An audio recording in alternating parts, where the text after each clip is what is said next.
Apa itu tukang umumin? Innalillahi. Nah, siapa lagi nih? Kalau udah nama kita disebut, udah selesai. Kita pindah alam, bukan pindah raga fisik kita, tapi alam itu sudah berbeda. Saya nggak suka mati, tetap mati. Mau berobat kemana? Singapura. Mati nggak kira-kira? Mati juga. Mau pakai asuransi yang paling mahal, mati juga. Udah mati begitu, apakah selesai? Kadang-kadang orang juga ingin mengakhiri hidupnya karena problematika hidup yang sangat berat. Akhirnya ngambillah dia baygon rasa jeruk. Karena sekarang baygon itu rasa-rasa apel. Itu tetap aja baygon. Disemprotin juga wangi, tapi baygon juga itu. Bahkan sampai rasanya pun dibuat begitu. Minum sehingga dia mati. Ketika dia sudah mati, apakah selesai masalahnya? Tidak, justru disitulah awal masalah yang terberat dan terbesar. Ya, jadi perjalanan manusia yang suka atau tidak kita lewat masuk situ. Saya nggak mau hidup lagi, tetap aja. Itu kan permintaan orang-orang kafir. Orang-orang kafir itu begitu sudah mati, hidupkan lagi sama Allah, bingung dia. Nah, kok hidup lagi? Kok ada makhluk malaikat udah digebukin malaikat gitu, dia berkata udahlah. Ini kan sering dibaca ayatnya, wa qalal kafiru ya laitani kuntu turaba. Orang kafir itu berarti Allah udah kalau begini kan nggak usah dihidupin lagi Allah, jadikanlah tanah aja, udahlah tanah aja dah. Tapi nggak bisa, mau bunuh diri lagi di kuburan, di alam kubur. Nyari tali nggak ketemu, nyari baygon lagi tidak ada, cekek sendiri begini, kagak mati. Minta tolong siapa, nggak ada orang lagi. Jadi sudah pasrah aja. Nah, udah. Disitulah perjalanan yang semakin berat yang sudah tidak bisa dihitung lagi dengan angka. Ya, di kesempatan kita ini terakhir ini, dan kata Nabi Shallallahu Alaihi Wasallam, umur umatku itu, umur rata-rata umatku adalah 60 sampai 70 tahun. Ada yang 60. Hati-hati Pak. Hati-hati. Yang muda juga hati-hati. Tapi kita ada nggak orang yang dengan ceramah mati? Ada. Yang ceramah juga. Nah, ada. Betul, memang tapi jarang ceramah. Banyak kan yang dengerin. Karena jumlahnya juga banyak dengerin. Bahkan belum selesai ceramah pun udah mati, nggak ada. Nanti bangun lagi nanti selesai. Wassalamualaikum warahmatullahi. Nah, kita ini sudah di nomor berapa ini? Ya udah, Allah tinggal nunggu. Ya, lihat aja nih, bapak-bapak udah kelihatan kalau masih muda kan belum nikah tuh kita mau cari istri yang begini-begini. Udah kita cari kerjaan. Coba kalau ngobrolannya sudah ini kira-kira obat apa yang enak yang bagusnya? Udah obat aja, terus herbal, udah amat, nggak ada lagi setelah itu pembicaraan. Kalau sudah itu berarti sudah maksimal. Untuk melihat umur juga bisa dilihat dari aroma. Kalau perempuan lebih gampang lagi. Kalau perempuan itu tasnya isinya minyak wangi, masih muda ya.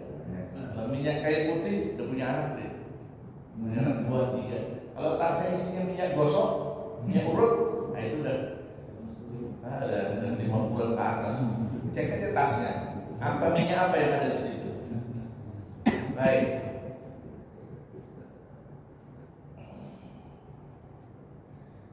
Hati-hati juga karena ya ini bukan dari saya, hadis lagi. Karena materi kita hadis-hadis. Riwayatkan oleh Imam Bukhari, Rasulullah mengatakan, "A'adzarallahu ila mri'in." Allah Subhanahu wa taala masih mempermudah maafkan seseorang. Akhara ajalahu, yang mengakhirkan, menunda ajalnya, hatta ballaghahu 60 sana, sampai 60 tahun. Usia sebelum 60 tahun Allah masih mudah memaafkan. Udah kalau minta maaf apa itu? Apa minta ampun, diampuni sama Allah Ta'ala. Tetapi kalau sudah sampai 60 tahun, butuh perjuangan lagi kalau minta maaf sama Allah Ta'ala. Ya, karena Allah sudah berikan pelajaran hidup ini banyak. Jadi kalau udah 60 tahun ke atas kau masih nakal, udah berarti masa kecil kurang bahagia ya. Sudah 60 itu sudah warning diberikan oleh Allah, lampu kuning yang hati-hati. Karena siapa pun mati. Orang kaya mati, orang miskin mati, pejabat mati, rakyat, petani mati. Innaka mayyitun wa innahum mayyitun. Kamu mati, mayyit nazadriman, dan mereka orang itu semua, gagak-gagak itu semua mati pula. Tapi selesaikah masalahnya? Sudah berhentikah perjalanan? Tidak. Thumma innakum yawmal qiyamati 'inda rabbikum tahtasimun. Kemudian kalian nanti ketika sudah sampai menjelang hari kiamat, hari kebangkitan nanti, barulah ada proses penyelesaian masalah-masalah. Barulah proses yang disebut dengan al-hisab, audit. Yang diaudit semua mereka pasak ikhtisar itu saling protes satu sama yang lainnya. Jadilah kita ini orang-orang yang konglomerat akhirat. Jangan sampai di dunia udah susah di akhirat tambah lagi susahnya. Udah di dunia berat, akhirat beragaman. Syukur-syukur dunia konglomerat, akhirat konglomerat. Ada juga di dunia konglomerat, di akhirat kelihatan konglomerat.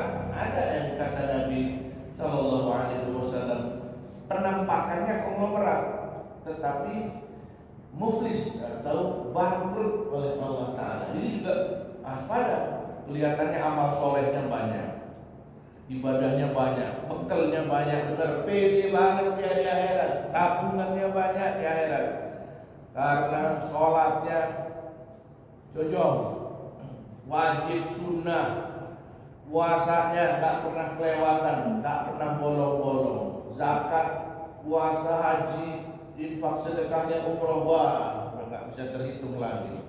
Pede banget dia di akhirat. Sampai di akhirat satu-satu diaudit sama Allah. Karena ini juga videonya juga sudah ada, sudah dikasih tahu sama Allah Ta'ala, yang disebut dengan atadruna manil muflis. Kata Nabi, tahukah kalian siapakah orang-orang yang muflis, bangkrut itu? Siapakah orang-orang yang bangkrut itu nanti di akhirat? Ja'a bi salatihi wa saumihi, datang kepada Allah dengan pahala salat yang banyak, puasanya, zakat, infak, sedekahnya, amal-amalannya. Tapi wa syatama hadza wa ghalama, kemudian sudah dihisab oleh Allah Ta'ala, disampaikan nih, baru berdiri, dipanggillah namanya satu semuanya, satu persatu dipanggil sesuai dengan nama aslinya di dunia. Mukidi bin Mukidi. Kemudian, apakah kalian semua disaksikan oleh seluruh manusia? Ada yang komplain dengan orang ini? Ada yang mau menggugat enggak kira-kira? Karena nanti di akhirat itu pengadilan yang terakhir, pengadilan yang adil, pengadilan yang sangat akan menentukan kebahagiaan bagi orang-orang yang jujur. Nah, dilihat, wah ini dia, saya punya pernah dikibulin nama Mukidi, saya pernah di PHP, katanya kan siang, ternyata makan malam. Wah dikibulin sini, katanya saya dikibulin semua, betul yang dikibulin itu. Kata dikasih, katanya ini, katanya saya dizolimi, saya disakiti, saya ditipu, saya dipukul. Wah, udah habis-habisan. Akhirnya panggil, kau punya pahala? Diambil pahala sholatnya tuh satu, pahala sholatnya dibagi-bagiin orang yang komplit. Habis pahala sholat wajib, pahala sholat sudah tidak ada lagi. Yang komplain masih banyak, benar saya diambillah pahala zakat, infak, sedekah, haji dan umrohnya, puasanya, bagi semua dan sesuai dengan kadar kezalimannya. Dan Allah tahu itu bagaimana cara membaginya. Dihabisin bagi, udah habis itu amal, pahalanya sudah tidak ada lagi. Yang mau dibagi udah tidak ada lagi. Pahala sholat habis, pahala zakat habis, infak sedekah pahalanya habis, pahala haji umrohnya sudah tidak ada lagi. Zom lihat, yang komplain masih banyak, belum selesai. Saya belum dapat. Kalau di dunia kira-kira udah mau bayar utang nggak bisa lagi dibayar, apa hukuman kalau di dunia? Bangkrutin, pailitin aja, selesai. Mau protes lah sana, minta sama mbahmu itu protes. Kalau di dunia pailit selesai, ya akhirat dipailitin sama Allah, kagak, nggak bisa dibagi, sudah tidak ada lagi. Yang protes masih banyak. Kau punya dosa, ada ya Allah, ambil dosaku ini, ambillah dosa ini, panggil dosamu, ambil dosa orang-orang, ambil semua dosanya, kasihin ke mukidi tadi. Ada nama mukidi di situ. Mohon maaf, saya kasih nama yang nggak ada. Oh ada? Maaf deh kalau ambillah ketika dosanya diambil, semua dikasih kepada kaum perada. Sudah habis pahalanya, kosong karena dibagi-bagi. Dosa orang-orang itu dikembalikan kepada dirinya semua. Aduh, tidak pernah melakukan dosa ini, dapat kata tadi untuk membayar tadi. Lemes dia. Habis konglomerat, jadi dia orang yang muflis. Jadi kalau punya nama jangan kasih nama anak itu muflis. Ahmad Muflis. Bangkrut namanya itu Pak. Akhirnya bangkrutlah dia. Tidak bisa lagi mau hidup di negeri akhirat yang begitu lama. Sudah tahu nasibnya. Itulah kejadian-kejadian yang nanti akan kita saksikan bersama. Nah, perjalanan kita ini masih panjang. Kita kan baru masuk di alam dunia. Tapi alam dunia itu adalah alam yang dimana saat ini kita tinggal, yang akan menentukan negeri berikutnya lagi.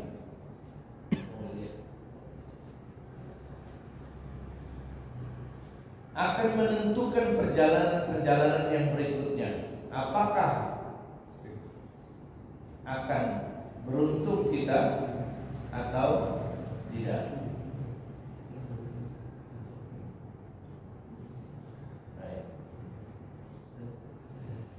Karena memang yang namanya kematian itu ya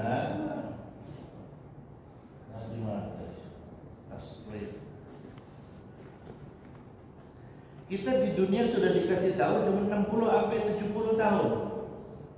Sementara di posisi padang mahsyar itu baginda Nabi mengatakan antrean hisab dan menimbang itu nanti di waktu 50.000 tahun lamanya. 50.000 tahun di padang mahsyar. Padang mahsyar itu sebuah tempat yang sangat luas, dihuni oleh seluruh manusia zaman sejak Nabi Adam terus sampai orang-orang sekarang dan sampai habisnya dunia kita ini. Betapa luasnya itu padang mahsyar itu. Dan manusia-manusia akan mendapatkan posisi sesuai dengan orang-orang yang menjadi idolanya. Kata Nabi, yuhsyarul mar'u ma'aman ahabba. Manusia itu akan dikelompokkan, digiring bersama orang-orang yang dia cintai. Siapa orang yang dia idolakan, dia akan bersama rombongan itu semua. Kalau dulu yang diidolakan adalah Ganjar Pranowo, maka dia akan bersama rombongannya Ganjar Pranowo. Kalau dia dulu idolanya adalah Prabowo, maka dia akan bersama rombongannya dan seterusnya. Nggak boleh kampanye, udah habis kampanye banyak. Ada putaran kedua nanti Pak. Ya sudah, nanti akan bersama siapa yang menjadi pilihan hidupnya dia bersama rombongan itu. Dulu pilihnya saya lebih suka sama Raffi Ahmad, ikut rombongannya Raffi Ahmad. Siapa yang ketemu dengan saya lebih suka baginda Nabi daripada Raffi Ahmad, dia akan bersama rombongannya Nabi Muhammad sallallahu alaihi wasallam. Mudah-mudahan kita bersama rombongan Nabi Muhammad. Allahumma shalli alaihi shalli ala Nabi Muhammad. Pagi-pagi enaknya sholawatan ini ya.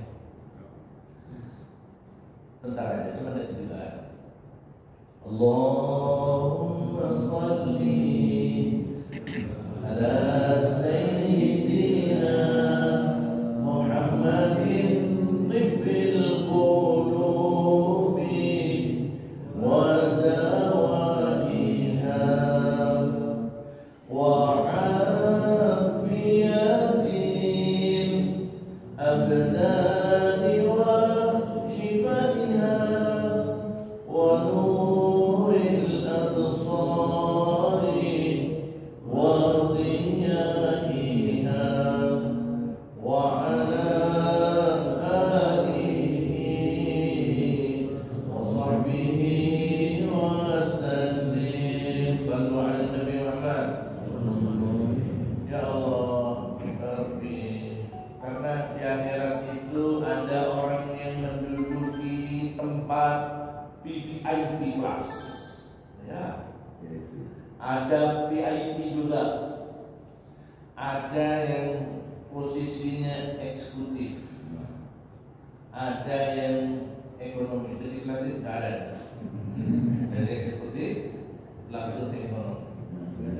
Jadi manusia itu kan kelompok-kelompok yang sebegitu parahnya, suasana yang sangat mencekam. Suasana sangat mencekam. Itu sudah nanti mau saya ceritakan panjang. Cuma saya akan menceritakan berurutan dari sejak peristiwa kita ini nanti, tapi sebagai gambaran umum saja. Orang-orang yang mendapatkan tempat VIP, siapakah mereka? Siapakah orang yang, walau VIP itu kan tribunnya juga tribun istimewa, kayak waktu nonton Piala Dunia di Qatar itu Pak, yang VIP. Kesana nggak waktu itu Pak? Saya melihat, cuma di televisi aja. Yang VIP tribunnya kayak mana? Wah, tribun VIP itu bisa melihat semuanya. Dia tidak terbuka Pak, tertutup ruangan kaca. Di situ ada teh, kopi, buah-buahan sambil duduk sambil tiduran, bisa nonton langsung. Itu ya Allah, semuanya ada di situ. Di akhirat itu juga VIP. Siapa mereka itu semua? Pengen tahu?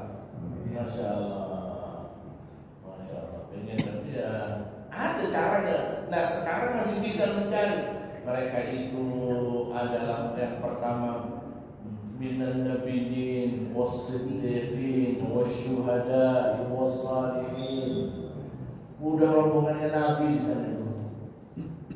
Rombongannya Nabi asli, bukan Nabi palsu. Sekarang Nabi palsu kan banyak. Dari pengikut beli, gebleknya pengikut juga mau. Ya Allah, persis kayak zaman Polres sama SD tua-tua dengan mana yang sehat, mana yang gila, itu susah membedain. Pengalaman Porkas SD itu sampai orang gila itu ditanya, Tanya apa Pak waktu itu Pak? Pengalaman.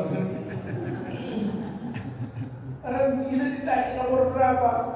Kadang-kadang saking ambisinya orang duduk di pinggir jalan, plat nomor mobil, itu plotomi terus angka yang sering keluar gitu. Ya Allah, hari-harinya itu cuma mendapatkan lotre aja. Ya Allah, kali ini. Pakai dulu. Maisir Allah haramkan minuman keras dan perjudian itu bukan tidak ada manfaatnya, ada minuman keras juga ada manfaatnya, judi juga ada manfaatnya. Tapi qul fihi ma itsmun kabir. Bahkan di dalam judi dan minuman keras itu mudaratnya jauh melebihi keuntungan yang diperoleh itu sedikit, sementara mudaratnya jauh lebih besar. Ya, jadi itulah orang-orang VIP itu nanti diantaranya para nabi, kemudian orang-orang yang syuhada itu sudah menggadaikan harta dan jiwa ya. Syahid di medan peperangan, bukan perang antar kampung, bukan perang antar suku, bukan, itu mati konyol itu. Mati syahid itu perang antar yang karena faktor-faktor Islam dan non-Islam. Ya, nah sekarang kalau misalnya di sana di Palestina jadi susah mau berangkat kayak apa pula. Kemudian mereka bilang kami nggak butuh bantuan senapan, bantuan orang datang ke sini, cukup doakan saja kami, kata mereka. Kemudian orang-orang yang 70.000 orang yang dikatakan oleh Rasulullah SAW bahwa umatku itu ada sebanyak 70.000 orang. 70.000 orang yang akan mendapatkan fasilitas la hisab wa la adab. Sab'una min ummati yadkhuluna al-jannata bighairi hisab wa la adab. 70.000 itu banyak apa dikit Pak? 70.000 umat Nabi Muhammad. Nabi itu berapa jumlahnya? Puluhan ratusan miliar. Diambil 70.000, Nabi udah berkurang satu, namanya ukasa. Tinggal porsinya tinggal dikit gitu.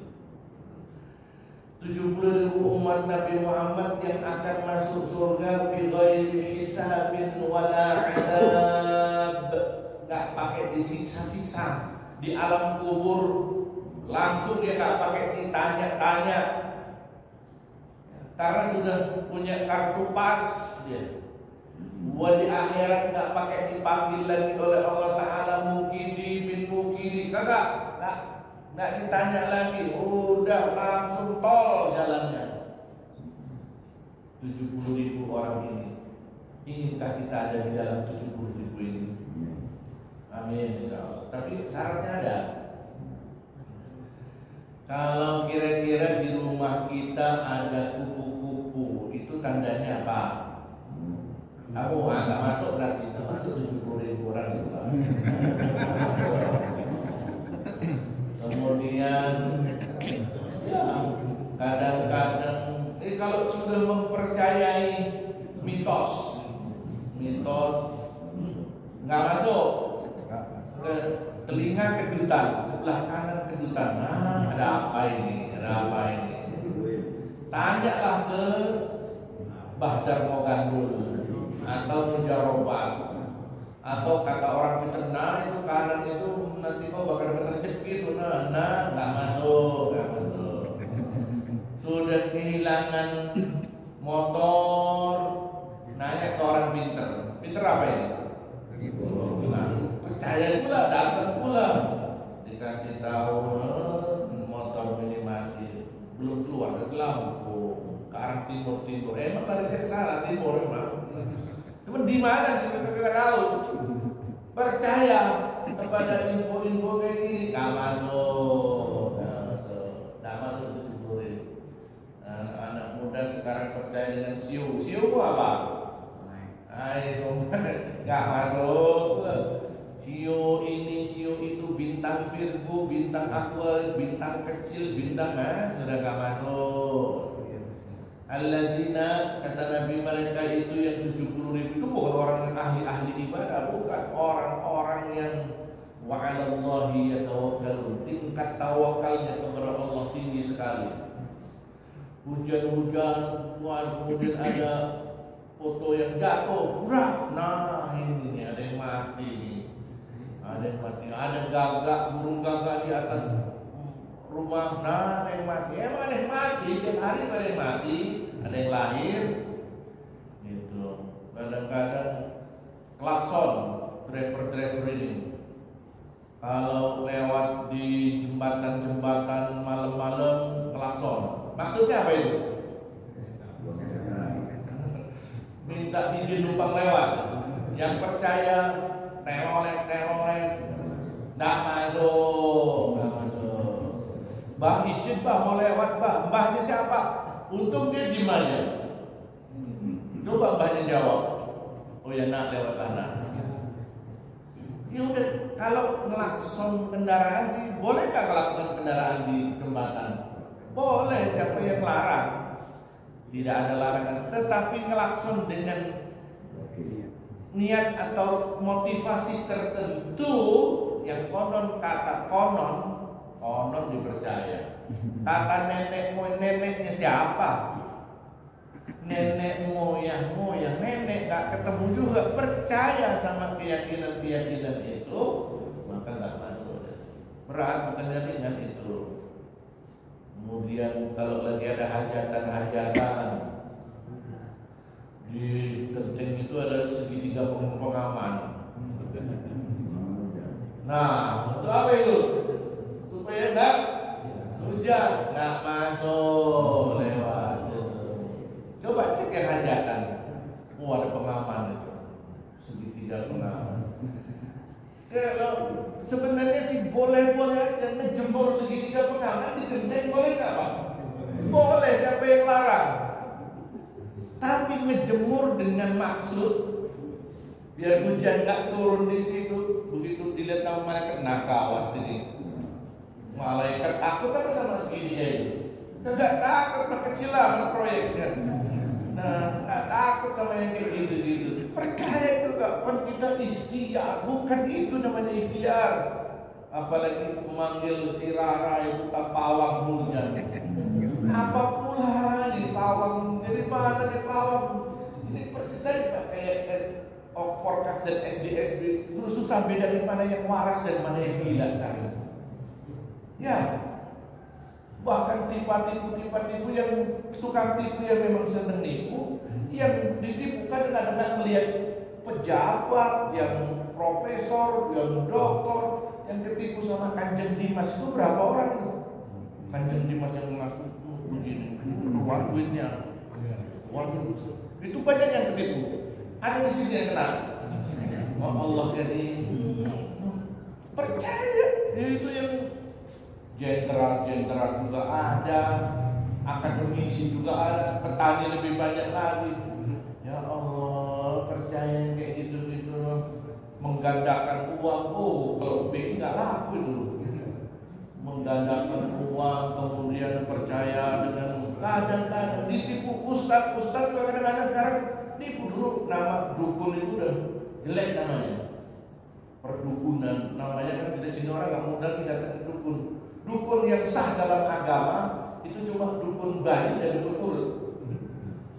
Yang lainnya dukun palsu semua. Yang dukun bayi, dukun urut dan dukun sah. Dia nggak mau pakai nama dukun. Orang pinter itu sudah namanya sudah habis, dia ganti ustaz kan. Maka ustaz ini juga macam-macam. Beralih ke ceramah, udah nggak diundang mana-mana, nggak laku. Bukalah dia tempat pengobatan alternatif, pakai petir, keris petir, ceklek, itu mainan anak-anak dipakai itu. Nyari penyakit pakai keris petir, dihiburin pula pakai sorban, jubah panjang, jidat hitam. Percaya, pindahin penyakit ke telur, ya, percaya. Dia nggak tahu telur itu sudah dimanipulasi dulu. Pindahin penyakit ke dogan, La ilaha illallah, dipercaya pula nggak masuk. Ini tukang tipu, ini ketipu, nggak masuk. Jadi orang-orang yang akidahnya kuat, hanya percaya kepada Allah, tawakal kepada Allah, tidak mudah ditipu oleh orang lain. Itu orang-orang yang imannya kuat. Itulah mereka-mereka yang kata Rasul, alladzina la yarqun wa la yastarqun wa la yaktawun wa 'ala Allah wa la yatatayyarun wa 'ala Allahi yatawakkalun. Mereka yang tidak minta jampi-jampi yang pape itu, ya, syaratnya begini, sudahlah, itu sudahlah masa lalu, jangan sampai terjadi. Kemudian percaya dengan kabar burung ini dipercaya pula, kabar yang ketahuan dipercaya. Kemudian nanti kalau kena musibah bagaimana? Itu qadar Allah, kita yakin aja Allah sudah mentakdirkan. Dan tidak boleh mengatakan coba seandainya. Nah, kata-kata seandainya itu jangan diucapkan. Kata Nabi sallallahu alaihi wasallam, "Fa inna law taftahu abwaab asy-syayatin." Karena lau, andainya terhadap sesuatu yang sudah terjadi, itu membuat kita tidak ridho, membuat kita tidak menerima takdir Allah Subhanahu wa ta'ala. Coba tadi nggak berangkatkan, coba tadi begini, nggak bakalan terjadi. Itu tidak boleh diucapkan. Yang sudah terjadi, qadarallahu wa ma syaa kana. Allah sudah mentakdirkan. Ya sudah, mudah-mudahan menjadi pelajaran dan kebaikan untuk kita. Udah begitu. Jadi jangan sampai seandainya coba. Nah, itu juga dihindari. Karena yang pertama tidak ridho dengan takdir, bahwa Allah sudah mentakdirkan yang sebenarnya baik tapi kelihatannya pahit. Tapi yang kedua, membuka peluang pintu-pintu setan untuk lebih jauh lagi menggoda kita. Karena setan itu sudah membuka pintu, silakan masuk setan, akan muncul dosa-dosa yang berikutnya. Itulah yang mereka yang akan duduk di VVIP kelas. Di antara mereka yang VVIP itu adalah ahlul Quran, yang punya spesialisasi masalah Al-Quran, baik bacaannya, hobinya, amal perbuatannya. Pokoknya Al-Quran itu sudah mendarah daging dalam kehidupan sehari-hari. Mereka itulah yang akan memperoleh fasilitas keluarga besarnya Allah Subhanahu wa ta'ala. Dan mereka bisa memberikan syafaat atas izin Allah Ta'ala. Nah, Bapak-bapak dan Ibu sekalian, saya akan urutkan saja. Jadi yang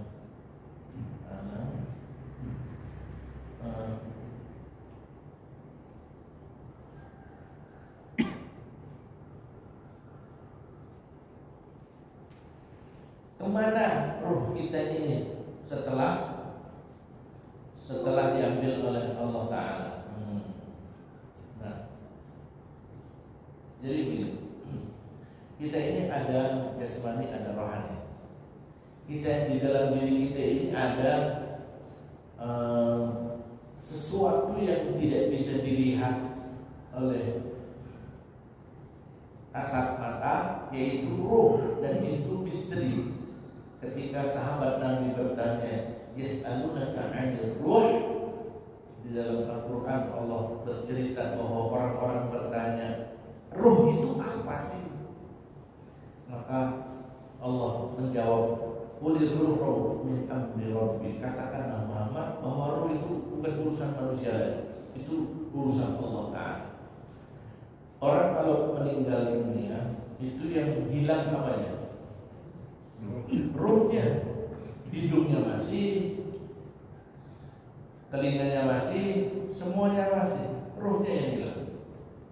ruhnya, dia punya ruh diambil oleh Allah Ta'ala. Nah, disinilah nanti Rasulullah memberitahu melalui video yang video dalam kata-kata. Jadi begitu Rasulullah mengantarkan jenazah dalam hadis sahih, mengantarkan jenazah ke kuburan belum selesai, ditunggu sampai galian selesai. Nah, sambil menunggu galian itu Rasulullah bercerita bagaimana proses ruh manusia dicabut oleh malaikat, petugas yang mencabut nyawa. Jadi di sini ada dua kondisi. Rasulullah menceritakan kondisi orang mukmin dan kondisi orang kafir. Bagaimana cara Allah mencabut, bagaimana perjalanan ruh sebelum sampai ke alam kubur. Itu melalui perjalanan yang panjang. Jadi malaikat itu akan dikirim oleh Allah Ta'ala. Banyak ribuan malaikat, sepanjang mata memandang itu malaikat, untuk mengantarkan ruh. Maka ketika Rasulullah mengatakan, ya, laqad kunta fi ghaflatin min hadha fakashafna 'anka ghita'aka fabasaruka al-yawma hadid. Jadi alam yang sekarang kita lihat ini adalah alam dunia. Sementara di dalam ruangan ini ada dimensi yang berbeda. Alam di mana di situ akan kita melihat malaikat-malaikat. Tinggal Allah bukakan saja matanya, sudah kelihatan malaikat-malaikat. Dan malaikat itu tidak bisa dilihat oleh manusia sekarang. Jin juga tidak bisa dilihat oleh orang sekarang. Karena itu makhluk gaib yang dimana Allah mengatakan innahu yaraka min haitsu la tarawnahu. Mereka jin-jin melihat kita tidak mampu melihat. Kalau ada kiai, ustaz yang katanya mampu melihat jin, saya bisa melihat jin. Jin itu begini. Jin dalam makhluk bentuk yang sesungguhnya. Berarti ustaz itu ada dua kemungkinan. Kemungkinan pertama, dia mengaku sih. Ya, dia bohong, dia tidak melihat tapi berpura-pura bersandiwara melihatnya, dan jemaahnya percaya pula. Bohong dia. Mata kita ini tidak sanggup melihat jin.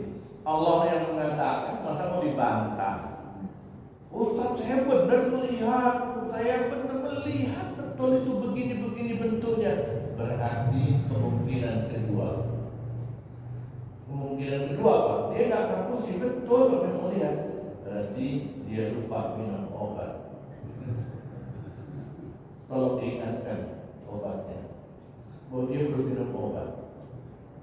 Iya, halu dia menjadi sebuah penglihatan yang nyata. Mirip dengan banyak yang minta tolong ke tempat saya, orang yang katanya indigo melihat sesuatu yang tidak dilihat oleh orang lain. Itu bukan orang yang supranatural yang hebat, bukan. Itu orang yang sedang sakit, perlu dikasihani, perlu diterapi. Melihat sesuatu yang tidak dilihat orang lain itu perlu diterapi ya. Minta tolong, ternyata biasanya pertama karena dia orang-orang sufi, suka film. Sufinya suka film. Filmnya film horor pula.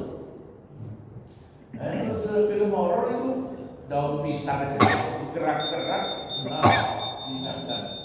Katanya dia ada diskusi tanya jawab. Ya, jadi ya Allah, hindari film-film horor. Horor itu masya Allah, ada horor Indonesia pula.